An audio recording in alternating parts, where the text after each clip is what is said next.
All right.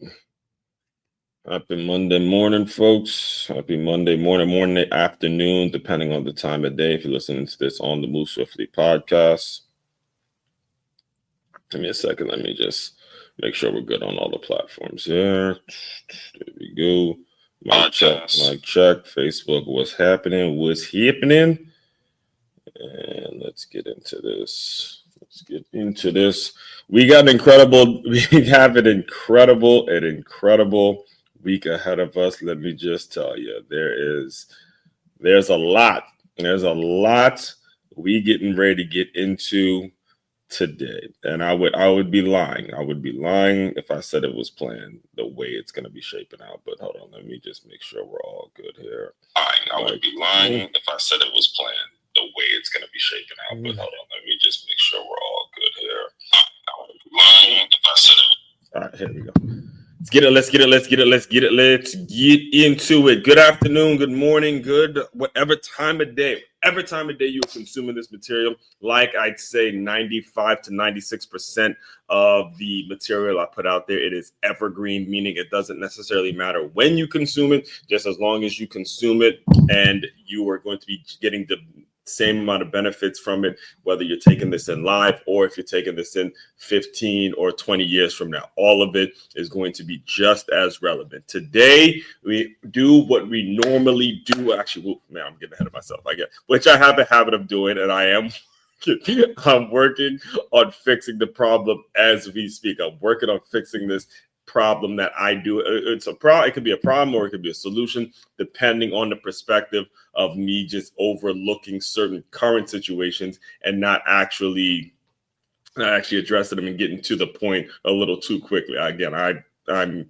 owning that as a flaw over here. So let me introduce myself to anybody that may be new to my world, and maybe this might be your first time consuming my material, consuming my content. My name, Aswan Crookshank. I am your one and only Move Swift+LY speaker, former Division I college football player, and current 5-time, very soon to be 6-time published author and educator. What I do, what I created, what the whole Move Swift+LY brand is all about is taking the innovative teamwork lessons that you learn on a football field and aligning them with businesses and business owners and organizations, so they have a staff and they have a group of employees that moves as efficiently, as eagerly, and they have that same passion that a championship youth or high school football team has. You want that passion within your place of business, all right? So as far as before I even get into what we're going to be discussing today, let me get through a couple announcements, because the announcements have sort of changed because I have to be ready for my circumstance to change, and my personal relationship has changed, and me doing what I have to do, and me being a teacher. And as we're approaching the summer, we're in the last month before June, we're in May. Now there's going to be a lot of transition. Again, not something I don't know. Me and the person that relocated from Maryland and just drove out to Florida without a job offer or a place to stay or anything like that. I'm always kind of in that ready, set mode to transition to doing whatever I got to do. I've kind of set up a lifestyle in which I can bounce around and do what I need to do. But the announcement, I'm saying all that because the announcements used to be about free boxing lessons. Now I have officially opened it back up for business. All right. We are officially opening it back up for business. All right. If you are interested in being involved in a boxing themed boot camp, I have it officially set up. This weekend, I drove out to, I'm currently residing in Palm Beach, but I'm transitioning back down to the Boca Raton area because me and my significant other were trying to figure this thing out, because she's like in Tamarack, I'm in Palm Beach, and there's a lot of conversation we had that I won't, I'm obviously not going to give you details about, but pretty much Boca Raton has been a place where I've kind of been going a lot lately. Went to FAU spring game. I spoke to some people with their sports marketing department. And when it comes to myself and, me being an entrepreneur, me being the person that, again, can bounce around, can do what you got to do to keep your businesses flowing and keep things moving. The challenging part can be figuring out how you're going to land things that are stable and stuff like that. So, when I was in Boca a couple of weeks ago, and I saw the setup, I saw the proximity, and I thought about everything that I've already been and lived through being out here in South Florida. It just felt right. It just felt right. And I think every entrepreneur has to go through that. Every person has to go through that. Is when you live through a situation or you have gone through certain situations and you've taken huge risks. You got, and even a person who's, picking a college, and you walk on the campus, it just has to feel right. And then I'll be 100% honest with you, Boca Raton just felt right. It felt right. Seeing I was at the FAU spring game, and some of the people I was talking to when it comes to the sports management department and what it is I want to build. So what I have decided to do, and this took time for me to really think about it, is open up the boxing-based boxing boot camp that I'm very qualified to do. And so I do offer it every 2 weeks for free, but I'm going to start opening it back up 4 days a week. I'm only going to do 10 people a class. It's 25 per class. When you see the times right there, Sunday, 11 a.m., Monday, 7:30 p.m., Wednesday, 7:30 p.m., Thursday, 7:30 p.m. And this is it. Just go to boxing-themed bootcamp.com for the information. Okay. So that's, again, I'll have more of a detail. I don't have too much time to get into it right now. I'll have more detail as we go. Next thing, if you are a business owner and you have not yet, be sure to go to freeguide.makeyourmove.com. Actually, you know what? Instead, I'm going to just start putting it, instead of just showing you guys the thumbnail, why don't I just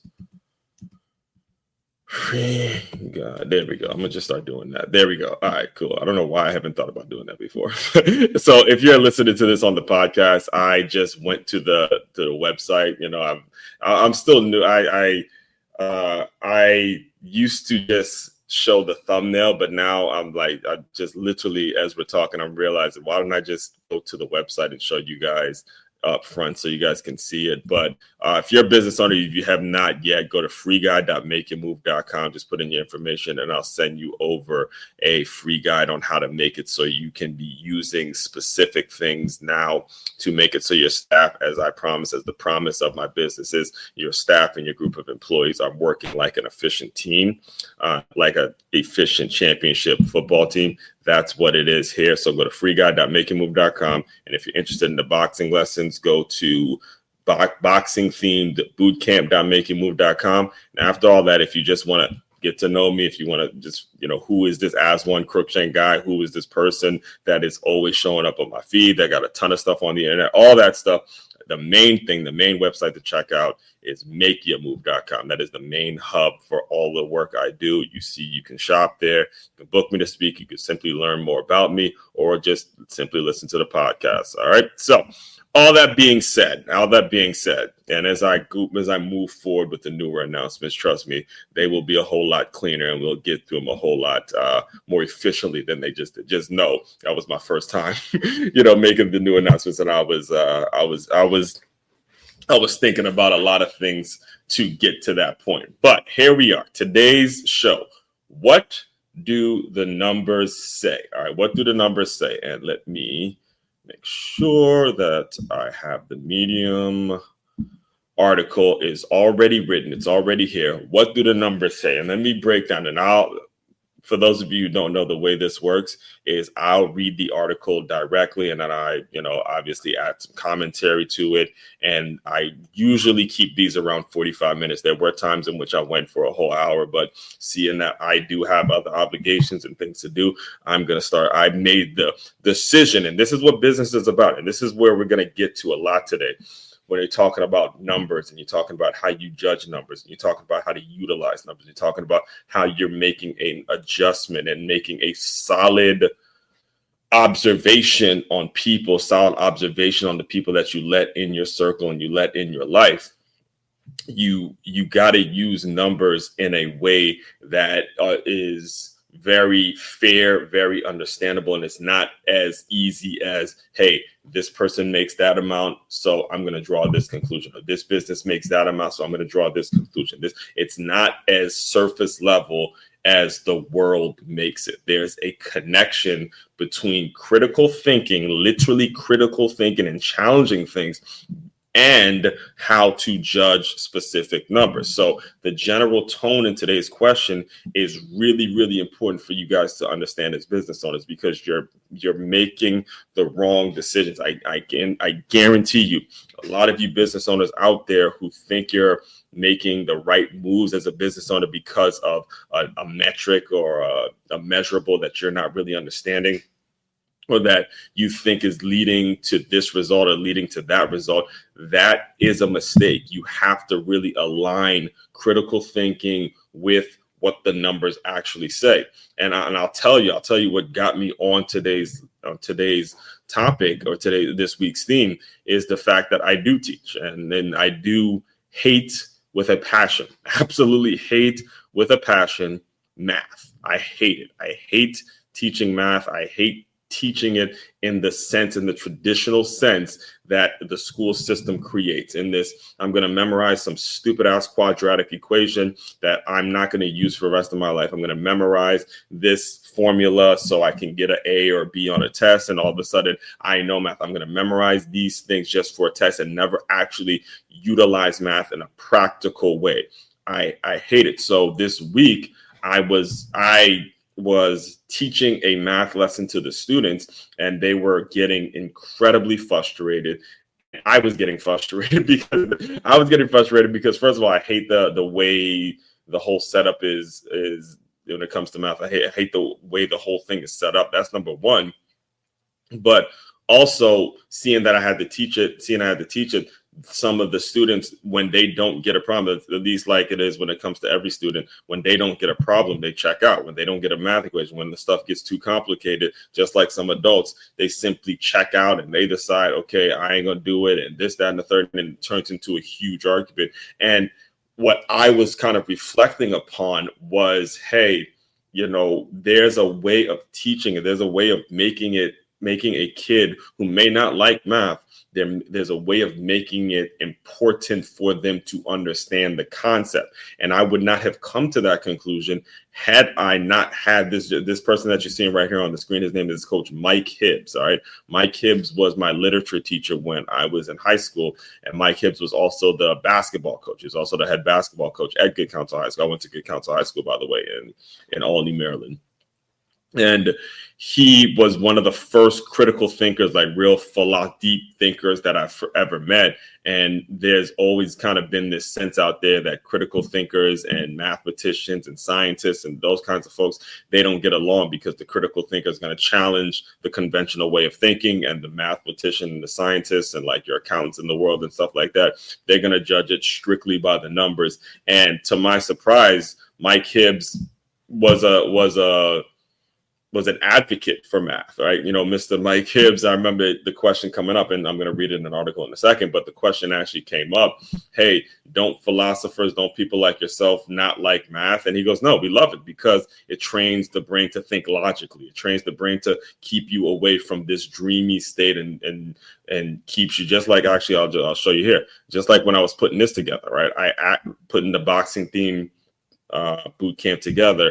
I had initially sent out, hey, this is going to be like 65 a class. And then I sent it to my significant other. I said, hey, is this something that you would do? I wanted to get her opinion. And 25 per class, 10 people only per class. All that stuff came from conversation that I was having with another individual. Regardless of the type of relationship it is, the conversation should be trained logically. Hey, this is what the numbers say, this is how it is. So me as the person that has the critical mind, that's where things merge. This is a very important concept, all right? Very important concept, because we as entrepreneurs in many ways can get to a point where we're just so stuck in this dreamy phase. You need to have that balance. And this is something, again, I'm not talking at you as if I figured that part out. Talking to you as an individual that's in the process of figuring this very thing out. This is why my content's so authentic. This is why I can do what I do every single day without stopping, and consistency. So one thing I talked about in my first book, right? The book I wrote 2019, about 6 years ago, first one, Swiftly. What the world is starving for is authentic communication, honest communication with people that are, you most of the time you see them online for the first time. First impression of them is being online, because there's so much shit on the internet. Who's being authentic? Who's being transparent? Who's just telling you what the situation is and then working through whatever it is? That's what it's all about. All right. So let's get into the article now. Podcast listeners, I am reading directly from the Medium article. And if you have not followed me on Medium, make sure you do so, because book number 6 I will be doing a deal. I'll probably be doing a lot of promos for all of my Medium followers. The medium.com. It's not as popular as a platform as obviously Instagram and LinkedIn and Facebook and all that. But Medium is where a lot of writers, people like myself who want to flesh things out from a writing standpoint, and just put it all down. That's where a lot of us go. And also, if you have not, also be sure to like, comment, and share and subscribe and all that good stuff to this video. Tag someone who you think needs to hear it. Tag a business on it. Tag people that really are struggling when it comes to how do I create a system that's going to lead to solid employee development. That is what I work towards here. Employee development and making sure that I serve my clients in a way in which they're implementing systems and putting things in place to where an employee comes to them with this mindset, and for the next year or 2 years, however long that employee stays, their mindset and their experiences, they have grown professionally in a way that is unforeseen. That's what this system is all about. All right, so here we go. What Do the Numbers Say by Aswan Cruikshank, a Make Your Move Monday reflection on effort, mindset, and math. By the way, this picture is of Mr. Mike Hibbs. He was my literature teacher my senior year in high school. And he was also the basketball coach at Good Counsel, the head basketball coach. So obviously, again, and we'll hear more about this in the article. All right, another Monday is here, and if you've been following along, you know what that means. It's time for another Make Your Move Monday kickoff question. The weekly spark meant to launch us into action, just like a football kickoff starts the game. These questions aren't about easy answers. They're designed to shift our mindset and challenge how we approach life. This week's question: what do the numbers say? Sounds vague, I know, and that's exactly why I love it. Before we break it down, let me give you some context. Right now, I work as a teacher, not licensed by the state's standards, but more than qualified by life. I'm a multi-published author, a Division I athlete turned educator and entrepreneur, and someone who's seen enough to speak with conviction in any classroom across the country.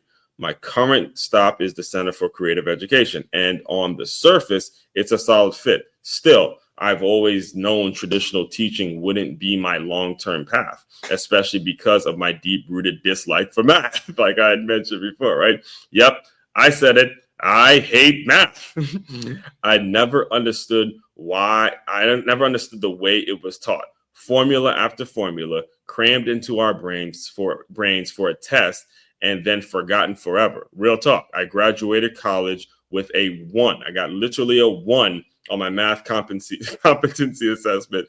For reference, 0 was the lowest score you could score. All right. So I want to make sure I'm on the record saying that and making sure you guys understand. I am not ashamed to say it. I got a 1. I got a 1 on the math competency test, and the 0 was the lowest score. And I was like, you know what? Look, I'll take whatever the hell it is I got to take for the math requirement, and I am done.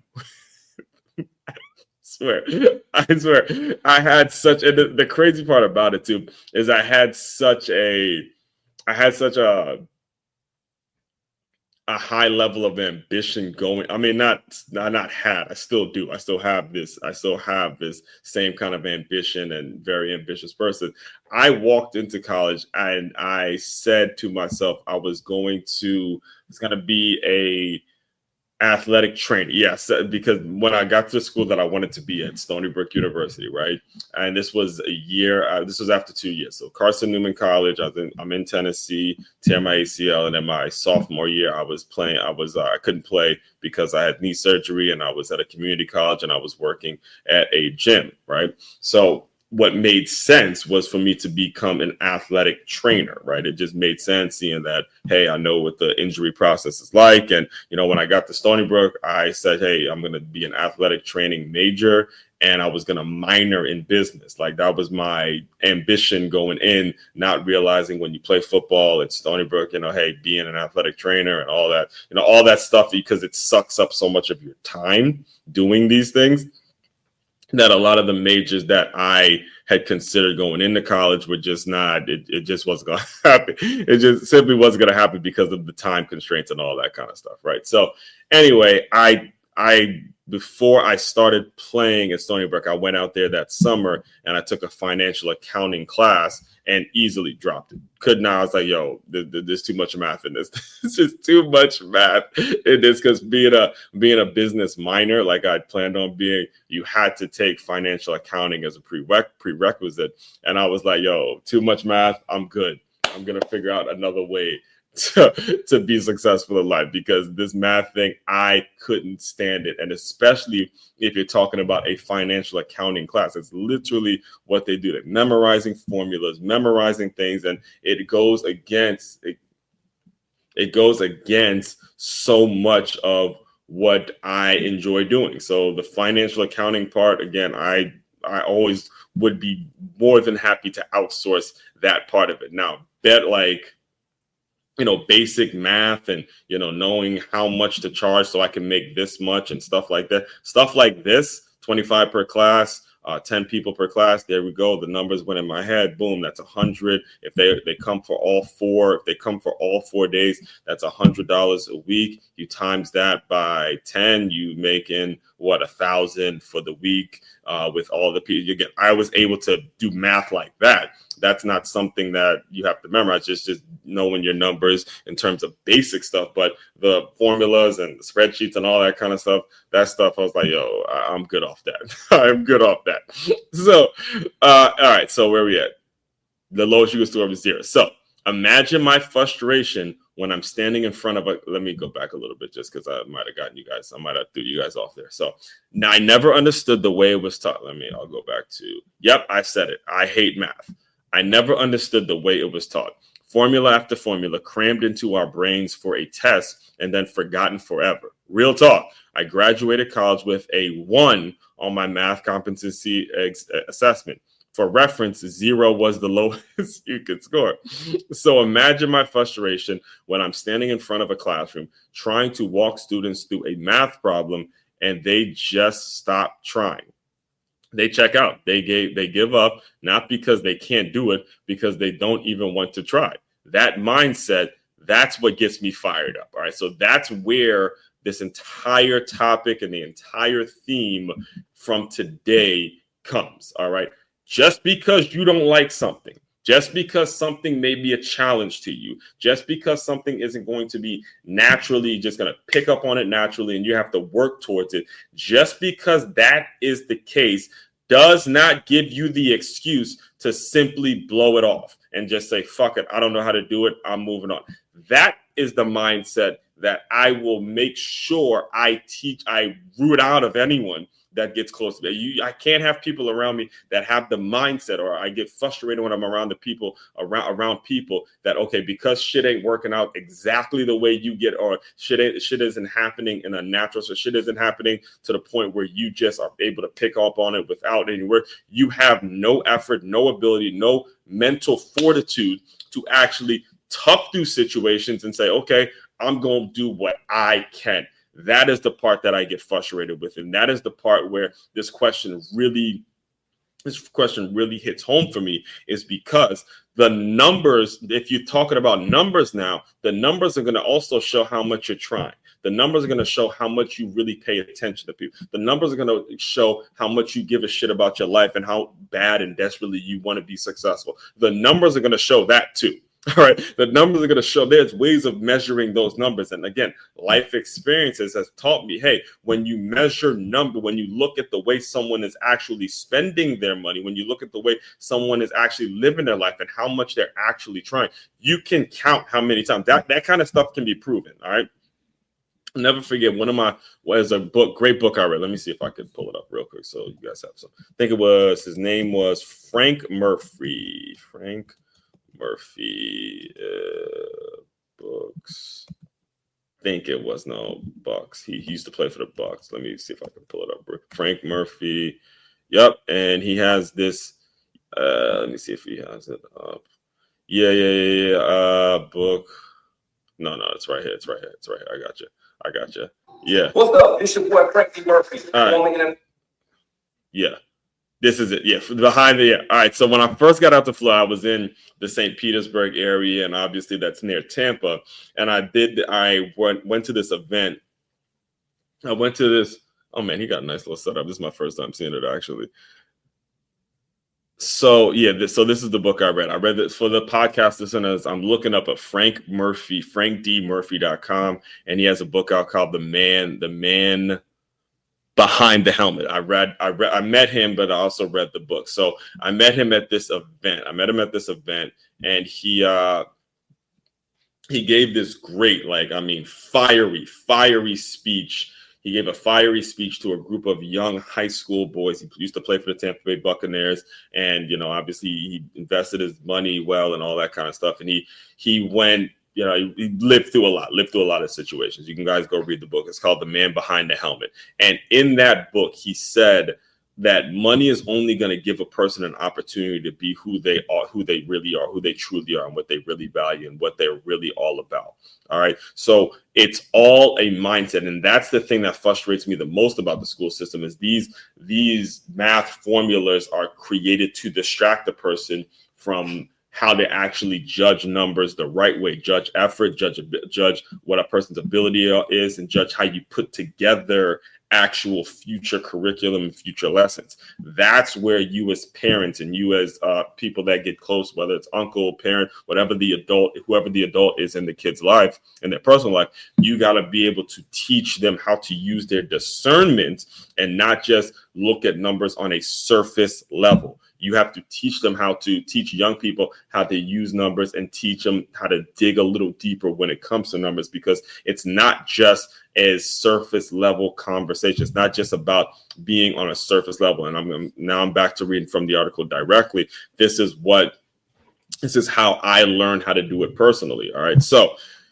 that mindset, like I said, that mindset gets me fired up. In those moments, I think back to my days as a student. I think about the teachers who really moved me. One in particular always stands out, Mike Hibbs, my senior year literature teacher and head basketball coach in Maryland, also known as a certified basketball hotbed. All right. His lessons weren't just about books. He challenged your mind. He made you think. One day, someone asked him, Coach Hibbs, don't all you deep thinkers, you readers and philosophers, don't y'all hate math? And his answer shocked me. No. All right, let me park it right there for a second because I want to give you guys real context. I want to give you real context in this, all right? It was, I want to say, it was my senior year at Good Counsel, we started out at the old location. We started out at what's now known as the old location back in Wheaton. It was right there. I can't believe I'm blanking on the street name. But it was near it was in Wheaton, and it's right there, walking distance from Wheaton Mall. I can't believe I'm blanking on. We used to drive that street that's crazy that I'm blanking on today. That's how you know it's been too long. I gotta head back to Maryland at some point. I was there for a quick trip for Thanksgiving. But anyway, during the year so the reason I'm bringing up the location is because that year, that first semester of the year, the first part of the year, we spent it in Wheaton, and then we transitioned to the school that they're at now in Albany, which is a bigger campus and a lot more. It literally looks like a college campus, and it took them some time to build out the new Good Counsel's campus, right? So it was at that location, a brand new location. Everything is still fresh and it's new and all that kind of stuff, right?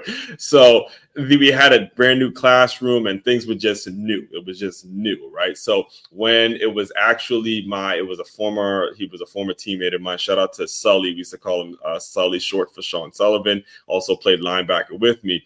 And he too was very, like, I remember having conversations with him about how he would love to just have a conversation with Mike Hibbs because of the way he taught. And again, we're as seniors, we're now thinking about our life after sports. We're accepting, hey, that dude's NFL, I'm not.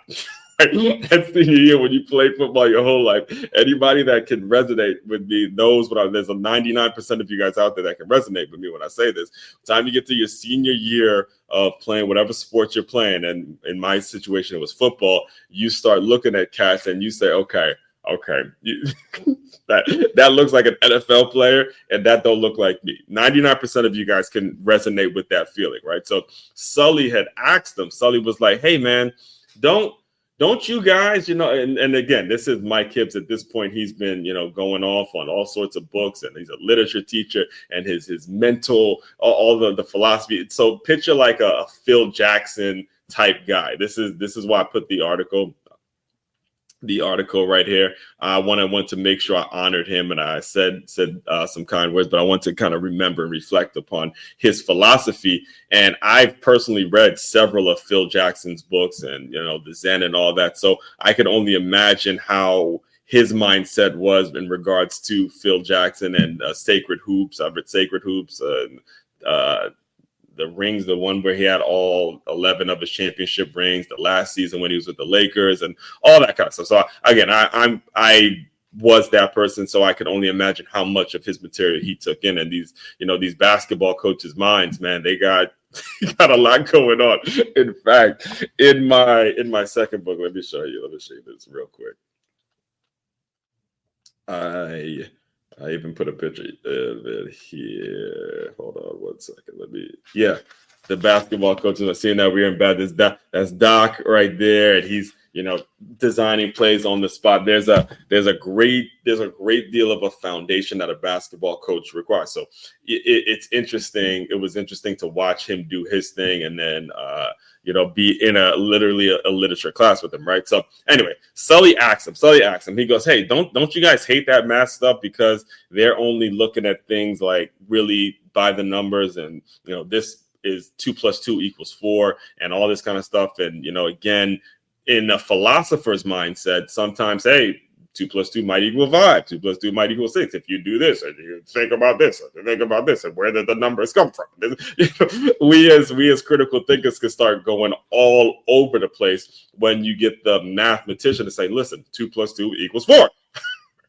I don't hear any arguments. I don't want to hear any philosophical mumbo jumbo. But 2 + 2 = 4, and then you have the philosopher mind that's awesome. Oh well, 2 + 2 necessarily can maybe 22 if you add, all that stuff. Again, we had assumed. So Sully asked the question from the standpoint of, isn't there a real conflict? And that was the answer that he was expecting to get. I was expecting to get, like, yeah, there's a real conflict between the mathematicians and the philosophers of the world. And Mike Hibbs, surprisingly, and the reason it sticks so much is because so much of him saying no to that question, right? When he said no to that question and he said, "Hey, no, that is not the case," it actually helps us. The math actually helps us because it trains us to think logically. It trains us to actually put a equation together to say, if I do this, then I'm able to do this, and I'm able to measure it by this. And then my strength and my critical thinking ability actually becomes a benefit to certain situations because I have the ability not to look at a surface level math problem, but I can look deeper into where the numbers are coming from and why this is happening, why that's happening. And then that's how you actually grow. So he broke down the answer just like that. And as I have grown up since that time, I realized how much my philosopher, my critical thinking mind, my dreamer state, my entrepreneur mind can become a detriment if it's not corralled by the right person to keep me thinking in terms of dollars and cents and what's measurable, what's possible, what exactly do you need to do from a financial standpoint to achieve this result, and then utilize my mind with someone that has the logical approach. All right. That's how great that answer was. It was literally something that happened probably over the span of maybe 10 seconds, if so long, that has had years of an effect on me because of how he said it. And to answer the question, for those of you who don't know, but to answer the question, what the numbers say is it shows how much effort you're putting in. How much effort? How much do you give a fuck? How much do you grind? How much do you get yourself back up when you had a shitty day? And trust me, I'm telling you right now from experiences, there are going to be some shitty days, capital S, shitty days. And you don't got time. No one cares about your problems, folks. No one. You don't got time to wallow in that shit, especially if you're in a situation like me where the kids and the colleagues and the teachers and the people that I'm around every day are expecting an energy. They're expecting a certain level of energy, a certain mindset, a certain way you bring it to work, and whatever your personal shit is going on, you can't bring that shit to work. You can't be the one and only Move Swiftly speaker and start letting your personal problems affect what it is you have going on here. That's the key. And that's what when you talk about what the numbers say, do you show up when it's time to show up? I say it all the time. I talk about it all the time because I first heard Dre say this years ago when I first got, linked into his work. Nobody rises to the occasion.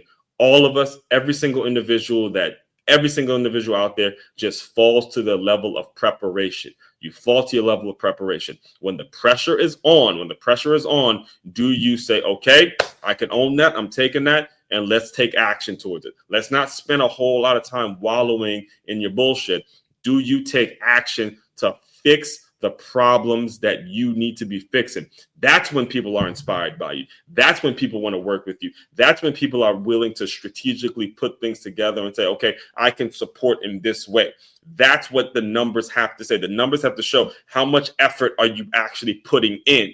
That's the key. All right. That's the key. When you align my critical mind, my critical philosophical way of thinking with the thinking of a person that is in dollar and cents, extremely objective, and person like my father who has run his own architectural, I'll probably talk more about this tomorrow, but runs his own architectural business for years. Hey, he loves math. He absolutely loves math. I'm the opposite. Obviously, I hate it. Hey, but if you connect the two in a way, then that's where growth and development actually happens. So let me get through this article because I see I'm getting closer to time here.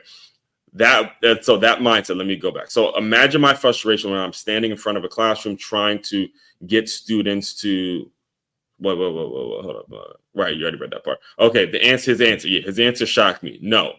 He explained that math trains let me put this up. Reading directly from the article, podcast listeners, back to the article. All right.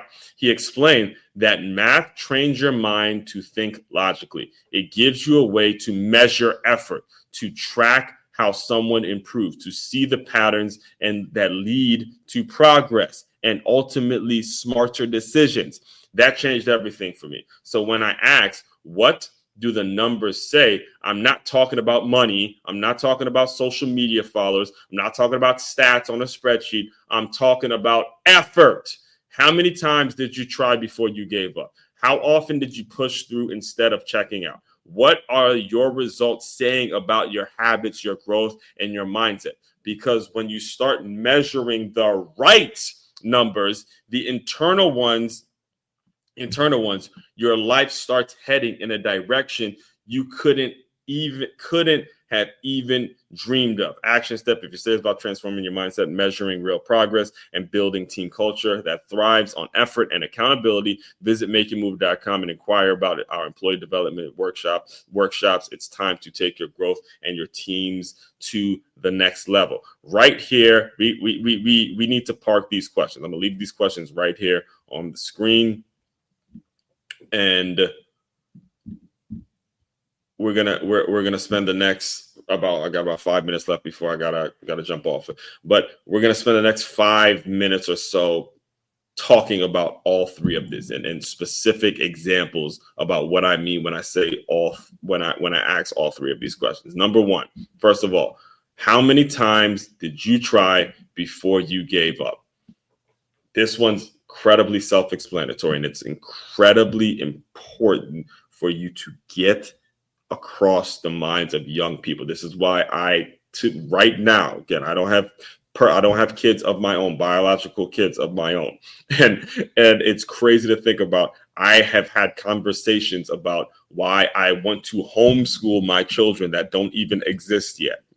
All right. For this very reason right here. I will literally, all right, live underneath a damn bridge before I let my children get caught up in the worldview that it's okay to just give up on shit before you can try, before you actually put your ass, just everything you got into something. And if you fail, it don't work out. Hey, you tried. You can rest at night. You can sleep at night knowing that I gave my all. How many times did you try before you gave up?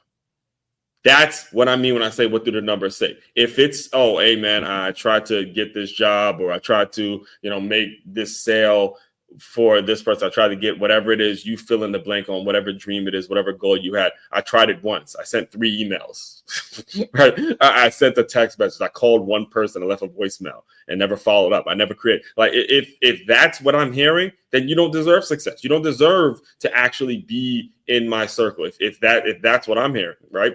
That's number one. So how many times did you try before you gave up? Now, if you busted your ass and you went and you called this one and you reached out to this one and you showed up in person and you paid the money to be at this event, you paid the money to do this, and you did this and you did this, and you absolutely gave it everything you had, and then you learned something along the way, then it's not giving up. It's you learning what you had to learn in the process. Hey, that particular goal that I had in mind, that when I started, it didn't work out, but I learned a shitload of stuff in the process, enough stuff that, hey, I could go run my own thing. I can go build up my own business. I can go do my own thing and get things done the way I want to get it done.